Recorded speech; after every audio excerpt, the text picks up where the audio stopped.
55공과 순종입니다. 이번 가을 새롭게 시작하는 오부 성령의 열매입니다. 즉 인간의 구속사 이후에 하나님이 하신 놀라운 일, 그리고 그 은혜를 경험한 이후에 우리의 삶에 맺어지는 성령의 열매가 무엇인지, 성령의 열매라는 그 갈라디아서의 9가지 열매 말고라도 또 우리들 가운데 맺어드릴 수 있는 참된 성도로서의, 승리하는 그리스도인으로서의 열매가 무엇인지 한 군과 한 군과 깊이 새기는 은혜가 있었으면 좋겠습니다. 자, 이번 주군과 순종 성경 본문은 마가복음 5장 18절로부터 20절, 에베소서 6장 1절로부터 9절까지의 말씀입니다. 요절은 마태복음 7장 21절입니다. 나더러 주여 주여 하는 자마다 다 천국에 들어갈 것이 아니요 다만 하늘에 계신 내 아버지 뜻대로 행하는 자라야 들어가리라. 아멘. 예, 그렇습니다.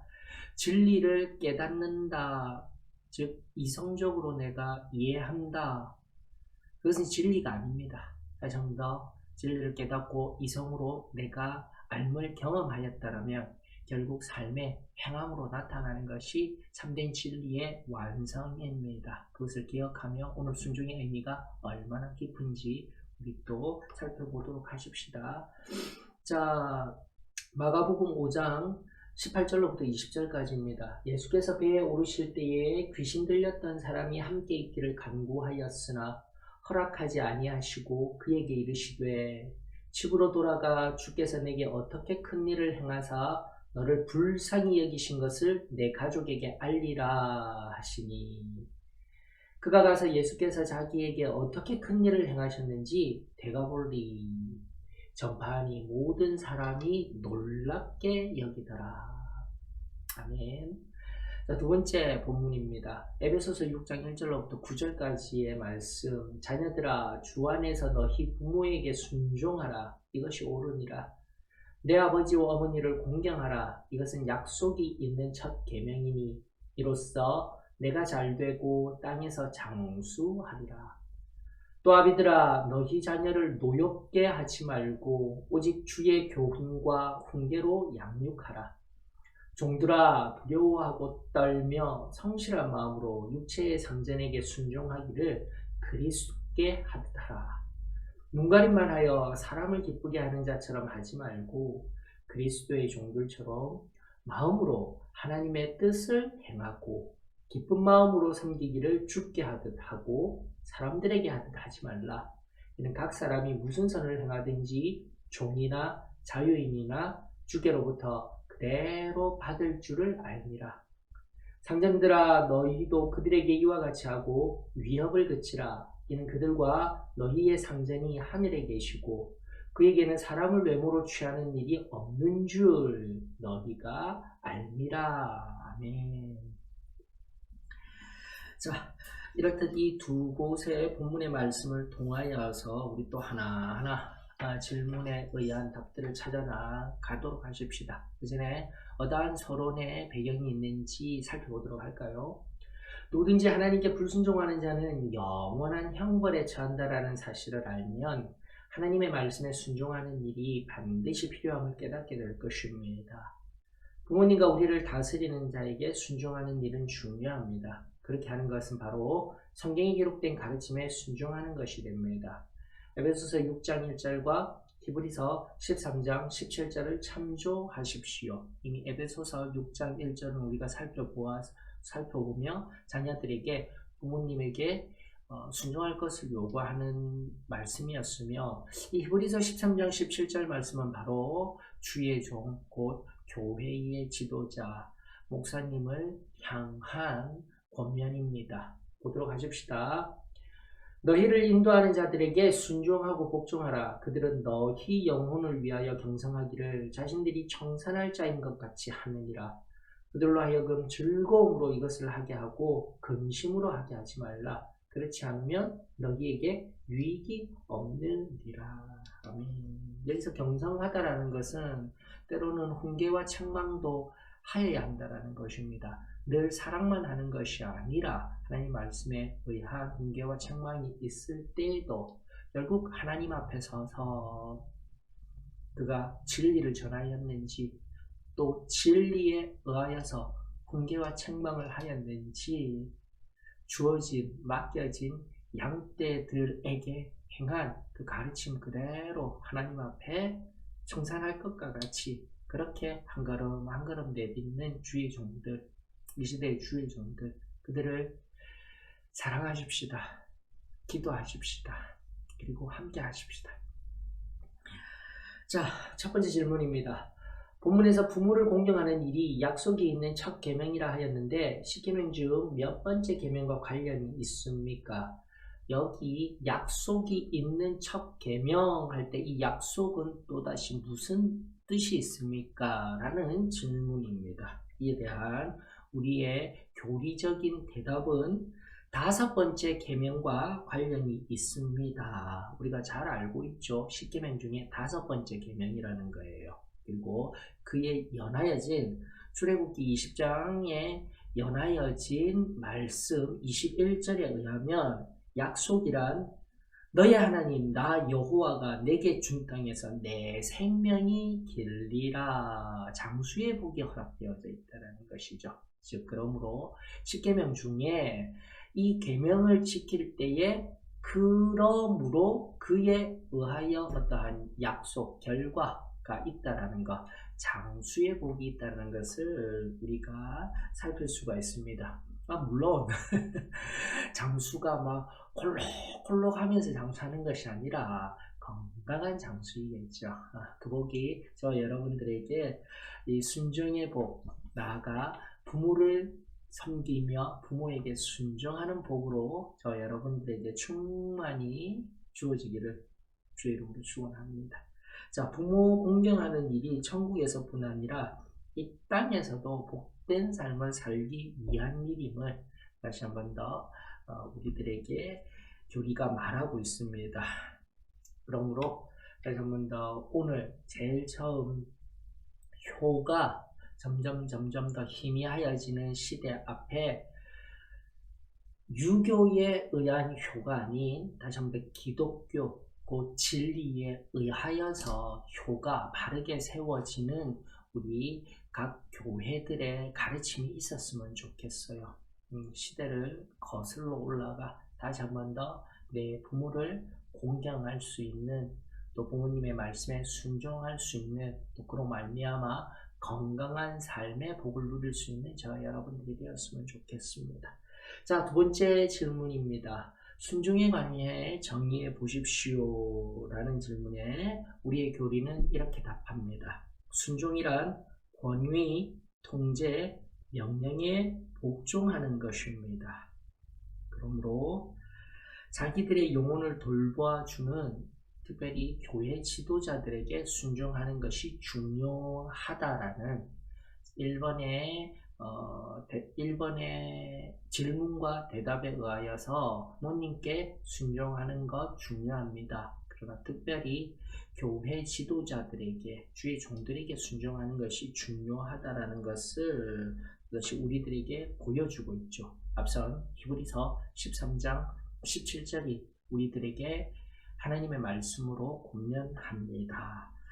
특별히 사도의 신앙교회는 감독제입니다. 개교회에 세워진 담임 목사님, ordained pastor이라고 하여서 안수받은 임명된 목사입니다. 담임 목사라는 한국 개신교 내에서 용어보다 우리가 좀 더 깊은 의미가 있는 거예요. 그러므로 각 개교회에 세워진 주의 종을 또다시 귀히 여기고 순종하는 은혜가 있어야 합니다.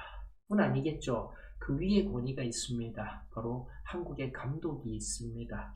즉 각 지교의 감독들인 담임 목회자들은 안수받은 목회자들은 또다시 모두가 한 마음을 모두어서 한국 감독에게 각 나라 감독에게 온전히 순종하며 나아갈 때에 그곳에 하나님이 친히 함께 하시며 놀라운 일을 허락하여 주실 줄 믿습니다. 결국 이렇게 하나하나 감독제에 의하여서 원인적으로 찾아서 살펴보게 되면 결국은 이 모든 권위의 주된 근원은 바로 하나님이시라는 겁니다. 굉장히 중요한 원리입니다. 하나님이 각 감독들을 통하여서 지금도 우리에게 권위를 부여하셨습니다. 이것이 우리들 가운데 새로이 깨달아지는 은혜가 있었으면 좋겠습니다. 자, 세 번째 질문입니다. 골로새서 3장 20절에서 자녀들은 그 부모에게 순종해야 한다고 말하는데 부모에게 순종하는 일이 자녀들의 삶에 있어서 중요한 첫 번째 단계가 되는 이유는 무엇입니까? 앞서 1, 2번을 통하여서 순종해야 할 두 대상이 등장하였으며 1번을 통한 부모와 연관된 3번의 질문으로 그렇게 논리적인 흐름이 그리고 귀납법적 진술의 흐름이 있다라는 것을 계속하여서 우리 성경 공부 방식에 의한 살핌이 있었으면 좋겠습니다. 자, 골로새서 3장 20절을 한번 보십시다. 그래서 질문을 한번 유의하여서 보셔요. 부모에게 순종하는 일이 다시 한번 더 얼마나 순종의 첫 번째 단계로서 중요한지 그 질문을 하고 있는 거예요. 골로새서 3장 20절은 자녀들아 모든 일에 부모에게 순종하라. 이는 주 안에서 기쁘게 하는 것이라 라는 거죠. 이유가 바로 여기에 있습니다. 교리는 여기에 관하여서 이렇게 대답합니다.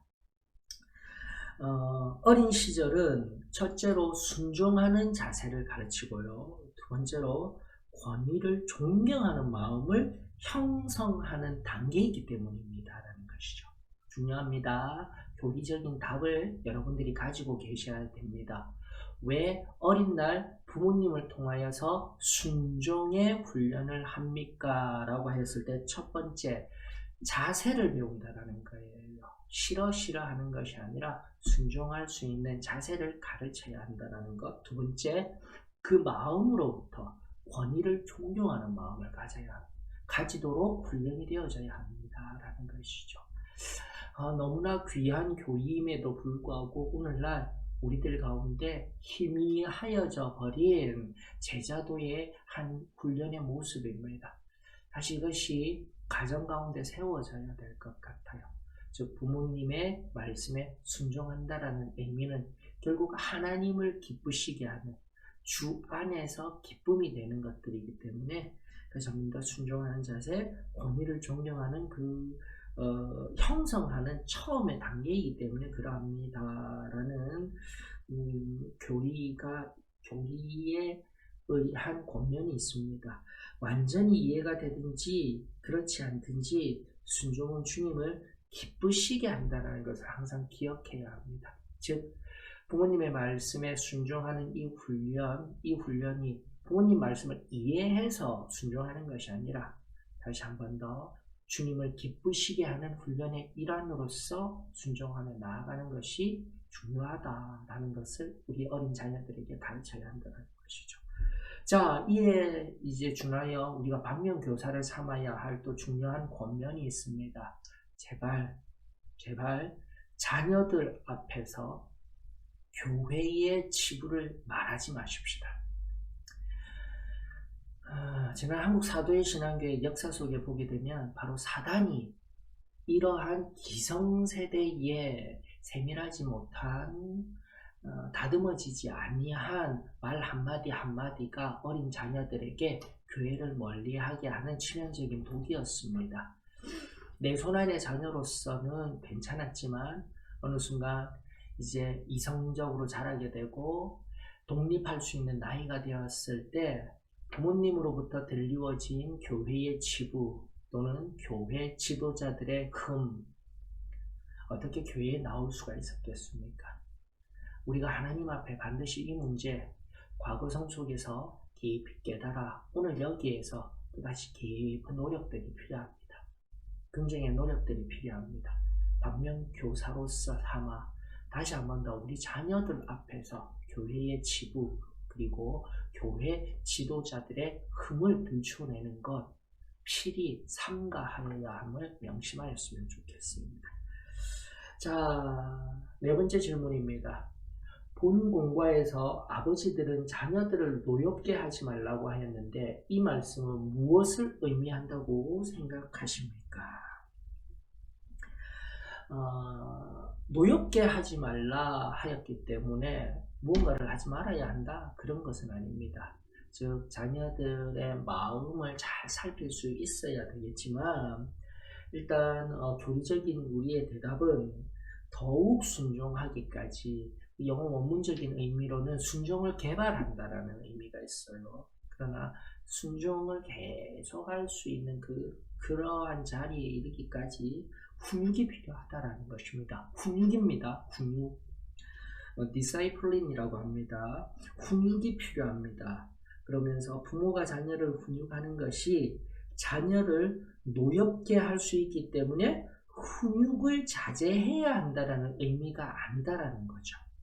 다만 거칠고 잔인한 언행, 즉 부모의 감정이 그대로 자녀들에게 전이가 되어지며, 즉 악한 감정, 나쁜 감정이 그대로 전이가 되어지게 되며 이유 없는 화풀이의 대상, 분풀이의 대상, 때로는 적은 잘못인데 너무 크게 징계를 가하게 되는 것, 어린 자녀들 나중에 그 감정의 찢기들을 그대로 가질 수가 있습니다. 그러므로 이런 부분들을 유념하여야 한다는 것이죠. 거칠고 잔인한 언행을 피해야 하는데 이것은 비단 부모 자신의 영혼을 해칠 뿐 아니라 자녀들의 영혼에 상처를 주어 자녀들이 해를 당하지 않도록 하라는 의미인 것입니다. 만일 부모가 말씀으로 훈육하지 않는다면 자녀들의 마음이 완고해지고 죄에 빠져 결국 장성하였을 때 절망하게 만들 뿐입니다. 그러므로 반드시 하나님의 말씀으로 훈육하여야 합니다. 결국 이러한 훈련이 나중에는 사랑으로 주어지게 되며 나아가 미래에 순종할 수 있는, 먼저로는 부모 자신에게 순종할 수 있는 격려가 되는 것이죠.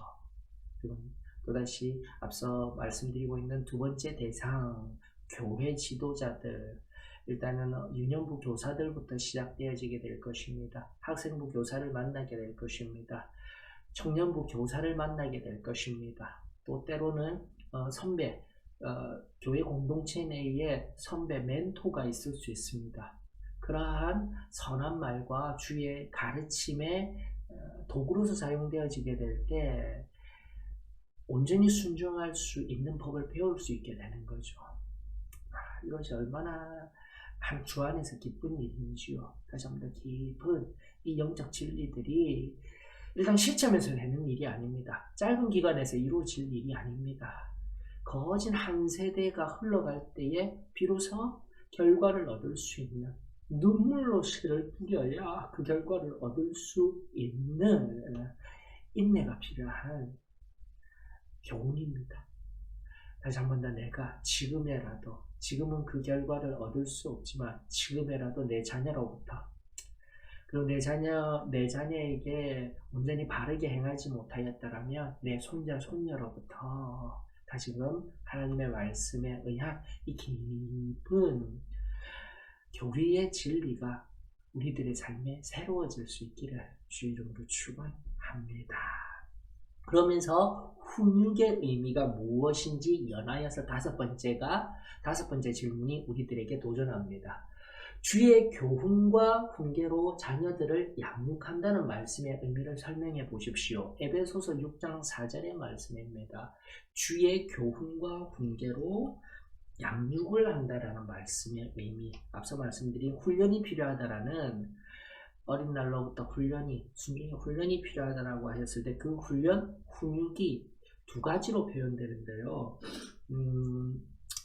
일단 교리적인 대답은 아이들은 어릴 때부터 하나님이 말씀의 중요성을 배워야 한다는 점을 강조하는 거예요. 특별히 여기에 등장하는 교훈, 헬라어로는 파이데이아라고 합니다. 이 파이데이아라는 교훈, 그리고 개역 한글역에서는 교양이라고 되어 있는데 이게 무슨 말이냐면 어린 아이에게 인격을 형성시켜주는 그런 가르침이라는 것이에요. 즉 시간도 필요하지만 다시 한 번 더 성품을 만들어가는 과정으로서의 바로 교훈이라는 것입니다. 두 번째는요, 좀 더 강력한 용어예요. 헬러 누스테시아라고 하는데요. 이 훈계라는 용어, 누스와 티템이라는 용어가 합성된 헬라어예요. 누테시아라는 것이 누스, 곧 마음을, 티테미는 세우다, 새기다 라는 뜻인데 바로 마음에 두다라는 뜻으로서 뭔가 잘못이 있을 때 바로 잡기 위한 책망과 권고, 충고라는 거예요. 무조건적인 가르침, 긍정적인 가르침만 있는 것이 아니라 전부 더 훈계로 번역된 누테시아, 바로잡기 위한 책망이 반드시 있어야 하고 또다시 충고가 있어야 한다는 것을 성경은 말하고 있습니다. 이 두 가지를 기억하였으면 좋겠습니다. 그래서 에베소서 6장 4절에 있는 주의 교훈과 훈계를 이 두 가지를 잘 원어적인 의미들을 잘 살펴서 다시금 우리의 삶에 적용하였으면 좋겠습니다. 특별히 세대가 바뀌어가면서 젊은 부모님들이 좀 잘 살펴야 되는 것은 뭐냐면은 일단 첫째로 가정에서 예배를 드려야 되겠죠. 그러면서 주의 교훈과 훈계가 흘러나가야 합니다. 성경 퀴즈 게임이라든지 나아가 2년 주일학교에 출석을 반드시 해야 되고요. 그리고 하나님의 말씀이 선포되는 예배에 참여함으로써 다시금 그 말씀에 의거한 주의 교훈과 훈계가 흘러가야 합니다. 제발 나에게 익숙한 것들, 내가 지금까지 못해왔는데 어떻게 지금 해? 우리 자녀들을 위하여서 지금 하나하나의 이 교리적인 권면이 저와 여러분들에게 또 아멘으로 순종되어졌으면 참으로 좋겠습니다. 뿐만 아닙니다. 또 우리 교리가 이야기하는 것은 지방 여행을 가는 그런 여행지에서나 자연을 탐방한다든지 탐구를 한다든지 그리고 등산을 한다든지 여러 가지 자연 앞에서 자연을 만드신 창조주의 놀라운 섭리를 가르칠 수 있어야 되겠죠. 오늘날 또다시 과학이 우상이 되어져가는 시대 앞에서 과학에 반하여진 하나님의 진리의 가르침들이 이것이 우리 부모님의 그 삶에 의하여서 함께하는 삶에 의하여서 증거되어지고 교훈되어지고 공개되어져야 할 줄 믿습니다. 이러한 훈련이 필요하다라고 좀 더 우리의 교리는 권면합니다. 자, 6번째 질문입니다. 에베소서 6장 5절로부터 6절은 오늘날 우리들에게 어떻게 적용할 수 있습니까? 라는 것입니다. 에베소서 6장 5절 6절 먼저 한번 살펴보십시다. 종들아 두려워하고 떨며 성실한 마음으로 육체의 상전에게 순종하기를 그리스도께 하듯 하라. 눈가림만 하여 사람을 기쁘게 하는 자처럼 하지 말고 그리스도의 종들처럼 마음으로 하나님의 뜻을 행하고 일단은 그렇습니다. 교리적인 내담은 고용주와 피고용인과의 관계 안에서의 이 말씀들을 눈여겨보아야 한다는 것입니다. 그러면서 눈가림만 하여 즉 고용주를 기쁘게 하는 사람이 아니라 다시 한 번 더 그리스도인은 그 눈앞에서만의 삶의 모습을 보이는 것이 아니라 더 탁월한 삶이 보여져야 한다는 것입니다. 골로새서 3장 23절이 우리가 어떠한 삶을 더 살아내야 하는지 말씀하고 있습니다. 골로새서 3장 23절 무슨 일을 하든지 마음을 다하여 죽게 하듯 하고 사람에게 하듯 하지 말라. 이것이 핵심입니다. 여러분. 다시 한 번 더 에베소서 6장 5절 6절에 있는 말씀이 꼭 고용인과 피고용인의 관계성에서 말을 하는 것이 아니라 결국은 하나님의 눈앞에 선 것과 같이 하라는 것이죠. 하나님께 하듯이 하라는 거예요. 너무나 잘 알고 있는 말씀이죠.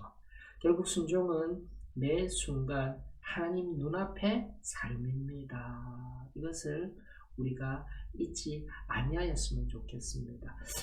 참고로 여기 6장 5절에 종들아, 6장 6절에 그리스도의 종들처럼 이렇게 되어 있는데 헬라어 원어적인 의미는 둘로스예요. 둘 다 똑같은 둘로스라는 하나의 헬라어적인 언어가 있는데 이것이 일단은 영어적으로 표현되어지게 될 때 앞에 의미 종들아라는 것은 slave, 곧 노예로 표현될 수 있어요. 즉 날 때부터라든지 돈을 주어서 어떤 종의 어떤 주인의 완전 재산이 된 것과 같은 자인 거예요. 제가 왜 이 말씀을 드리냐면은 이 말씀이 기록되어지던 그 당시가 로마라는 대제국이 지배하고 있던 배경이 있습니다. 그래서 로마 제국 내에 여러분들 집에 어떠한 주인의 집에 그리고 명망 있는 집, 뭐 노블레스 같은 그런 귀족들의 삶, 하인들을 많이 부리는 삶 중에 두 종류가 있다는 것입니다. 노예와 같이 아예 주인의 재산이 있는 사람이 있는 반면에 로마 시민권자이기도 하고 또 자유민이기도 한 종이 있어요. 이 배경을 이해하셔야 합니다. 즉 로마 당시에는 두 종의 개념이 있었다. 헬라어 원어적으로는 둘로스 하나만 나오지만 첫 번째 6.5절의 종이라는 것은 slave에 가까운, 영어로 치면 slave, 노예에 가까운 사람은, 노예까지 가면 좀 그래요. 어쨌든 주인의 재산이지만 좋은 주인을 만나면 노예처럼 삶을 살지는 않습니다. 자, 그러나 6장 6절에 보게 되면 그리스도의 종들처럼 되어 있어요. 여기 종들은 servant의 의미인 거죠. 즉 섬기는 자, 서비스하는 자, servant의 의미가 더욱 강한 거예요. 또 나아가 이런 당시의 로마 대제국 배경하에 보게 되면 시민권자로서 잠시 내 생계를 유지하기 위하여서 그 집에서 일하는 자 정도로의 그런 하인도 아니죠. 그렇게 일하는 자, 파트타임? 예, 그런 배경이 있다라는 것을 우리가 알았으면 좋겠습니다. 자, 그런데 그리스도의 종들이 좀 더 그렇다고 servant라는 용어가 그런 문화적인 배경으로서의 이해를 넘어서서 다시 한번 더 하나님께 붙들린 slave가 될 수 있는 거예요. 그래서 혹시 여러분들 제가 제 이메일을 사용할 때 제가 영어 이니셜로 저를 표현하는 게 The Slave of God 해서 하나님의 붙들린 자 이런 정도로 그렇게 저 자신을 표현하고는 합니다. 그렇습니다. 다시 한 번 더 이러한 종들로서 사람의 눈앞에 선 것과 같이 살아내는 자가 아니라 하나님의 눈앞에 선 것으로 나 혼자 있게 되든 다른 사람이 보든 안 보든 하나님이 맡겨주신 사명을 다할 수 있는 저와 여러분들이 되었으면 좋겠습니다. 그렇게 순종할 수 있는 저와 여러분들이 되었으면 좋겠습니다. 바로 그렇게 매 순간 하나님의 눈앞에 선 삶과 같이 순종의 삶, 즉 그 순종의 삶을 살아갈 때에 이제 7번의 질문과 연결이 되어지게 되는 거예요. 자, 7번의 질문. 만일 우리가 일하는 동안 주님이 우리를 살피시고 보셔요. 저는 지금 우리 이 교리 과정을 보면서 참 너무 감사해요. 하나하나 연결되어지는 은혜가 있어요. 깊은 은혜가 있어요. 그러면서 다시 한번 순종이라는 것은 하나님이 우리를 늘 보고 계신다라는 것을 깨달아 바로 그 매 순간 하나님 앞에 나 자신을 드리는 행위가 순종이에요. 그저 말씀 없으셨으니 내 마음대로 사는 게 아니라 그렇게 순종의 더 깊은 의미를 끄집어 올리셨으면 좋겠어요. 자, 그러면서 우리가 일하는 동안 주님이 우리를 늘 보시고 계심을 알고 우리가 주님을 기쁘시게 하는 일을 하려고 나도 노력한다면 우리에게 어떠한 약속이 주어집니까? 라는 이 질문 앞에 바로 앞서 우리가 살폈던 에베소서 6장 8절에 그 해답이 있습니다. 이는 각 사람이 무슨 선을 행하든지 종이나 자유인이나, 자 여기가 6장 8절에 여기 보면 종이나 자유인이나 이렇게 되어져 있죠. 종으로 매인자나 또 앞서도 제가 로마 제국의 배경 속에서 좀 이해를 드렸던 자유인으로서 잠깐 일하는 자나 이런 의미도 포함되어져 있는 거예요. 그러나 종과 또 반대되어지는 대비되어지는 의미로서도 이 용어가 사용되어질 수 있습니다. 복합적으로 성경을 바라보셨으면 좋겠습니다. 그래서 종이나 자유인이나 주께로부터 그대로 받을 줄을 압니다. 공평하신 하나님. 결론은 무엇입니까? 선을 행하는 거예요. 선은 무엇입니까? 다시 한 번 더 강조합니다. 우리 교리가 이야기합니다. 선을 행할 수 있는 비결은 순종입니다. 순종입니다. 다시 한 번 더 이러한 하나님 안에 선을 행하는 각 사람이 선을 행하는 것이 무엇인지를 깊이 살필 때 다른 것 아니죠. 제가 히브리어 토부 계속 이야기합니다. 선, 좋은 것이 무엇이냐 했을 때 그리스도인들에게 진정한 좋은 것은 선의 궁극적인 기준은 궁극적인 목적은 하나님과의 동행입니다. 여러분들. 내게 선한 것, 내게 좋은 것, 나 중심이 아니라 바로 하나님 곁에 꼭 붙어있는 상태가 선인 거예요. 여러분. 그렇게 하나님의 눈앞에 하나님과 함께함으로 말미암아 그분이 말씀만 하시면 그분의 막 숨결만 들려도 그분이 무엇을 원하시는지 아는 상태가 되었을 때 그것이 복인 거예요. 은혜가 저와 여러분들에게 충만해지기를 원합니다.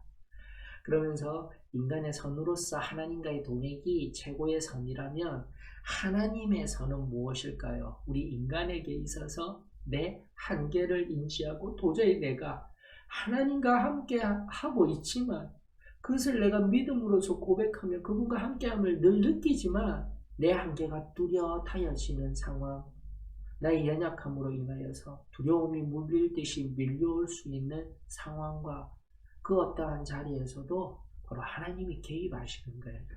하나님이 함께하여 주시는 거예요. 이것이 바로 하나님의 선으로서 우리 인간에게 주어지는 놀라운 임재하심입니다. 이 개념이 저 여러분들에게 바르게 딱 정립되어졌으면 참으로 좋겠습니다.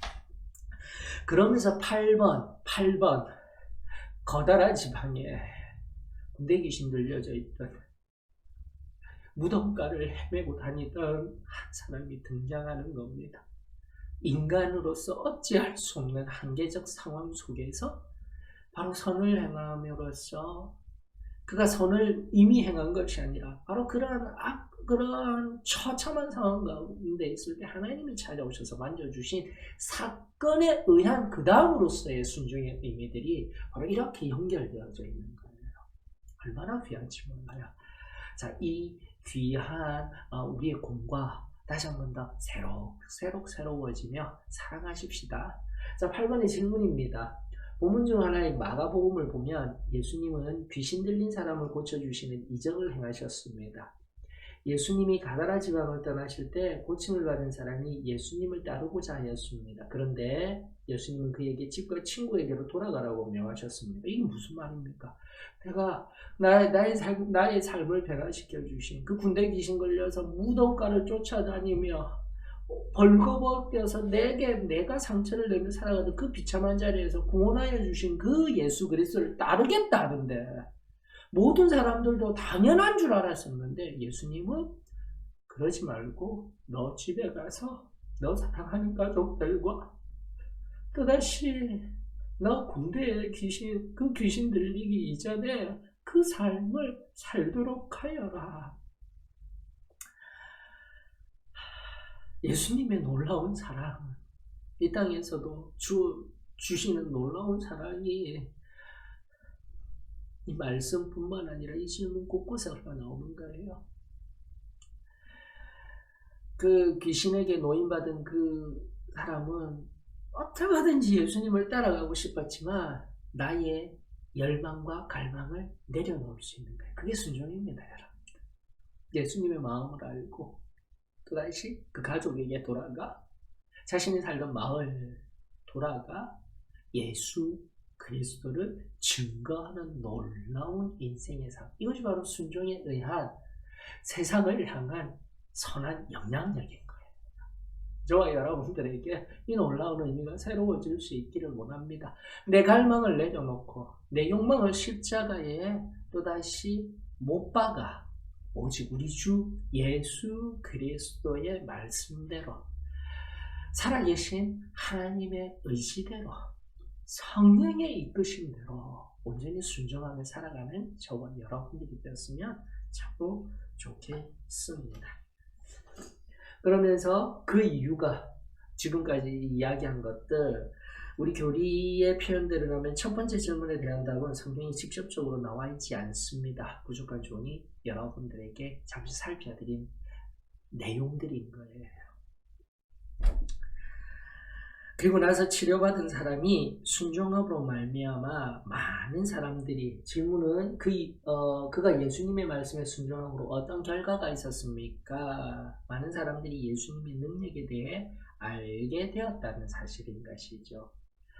하나님은 우리의 생각보다 더 크셔요. 하나님께 온전히 순종하면 됩니다. 하나님의 음성이 들리는 것이 그리고 음성이 무엇인지 희미해져가는 시대 앞에서 하나님의 음성이 들리기만 한다면 즉각 순종하는 인생이 복된 삶의 비결임을 우리가 꼭 깨달아 갈 수 있기를 원합니다.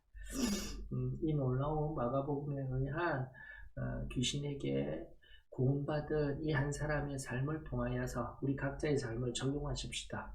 행여나 내가 내 열심에 내 열심에 의하여서 내 열망에 의하여서 살아가고 있지는 아니한지 나 자신을 점검하며 다시 우리 주님의 말씀에 이끄심대로 말씀하시는 그대로 살아갈 수 있는 순종할 수 있는 저와 여러분들이 되었으면 좋겠습니다.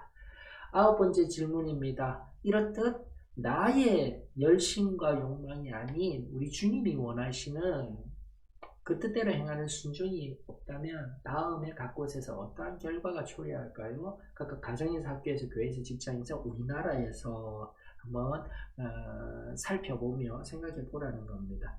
즉 이 질문의 요점은 일상생활 속에서 순종하는 삶이 불순종하는 사람보다 더욱 평화로운 삶을 살 수 있다는 점입니다.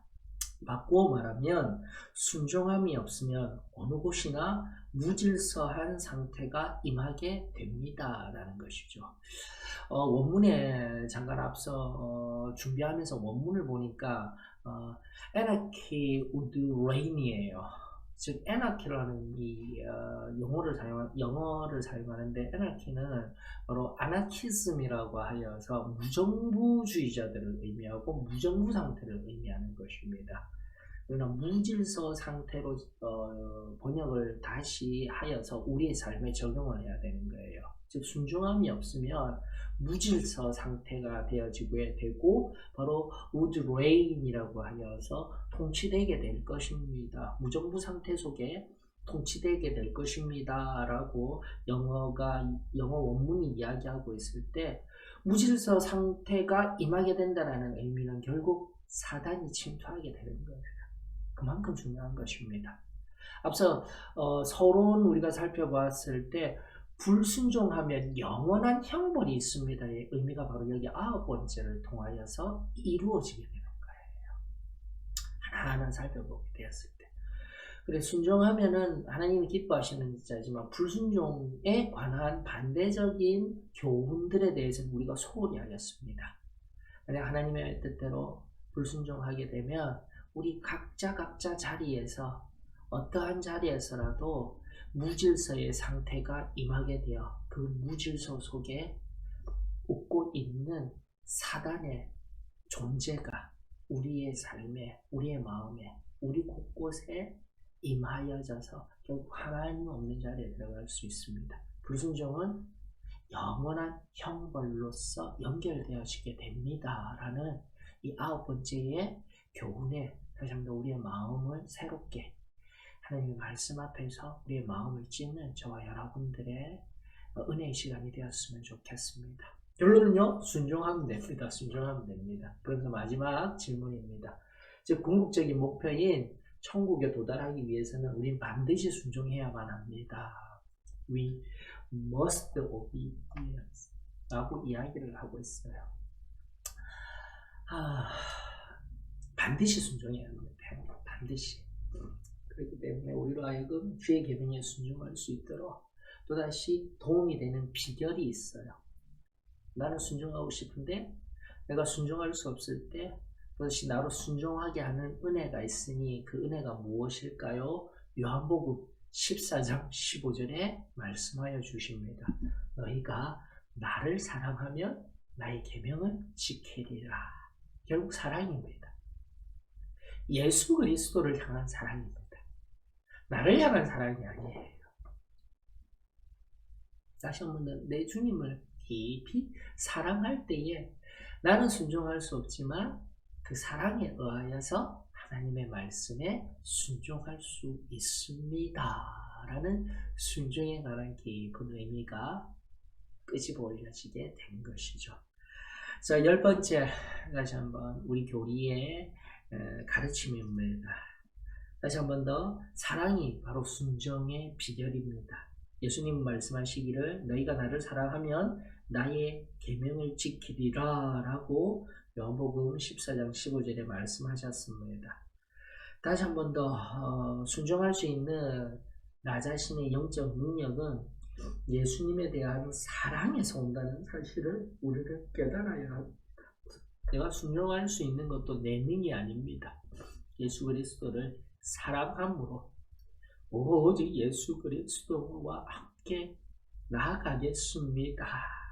그 옷자락이라도 붙드는 갈망함이 온전히 주님의 말씀과 음성에 내 귀가 열리워지고 들리워져 하나님의 뜻대로 나아갈 수 있는 그 복된 인생, 저와 여러분들의 인생이 되어지기를 원하며 교리의 마지막 권면은 이렇습니다. 우리 중 그 누구도 자신 스스로 영적으로 강해질 수 없습니다.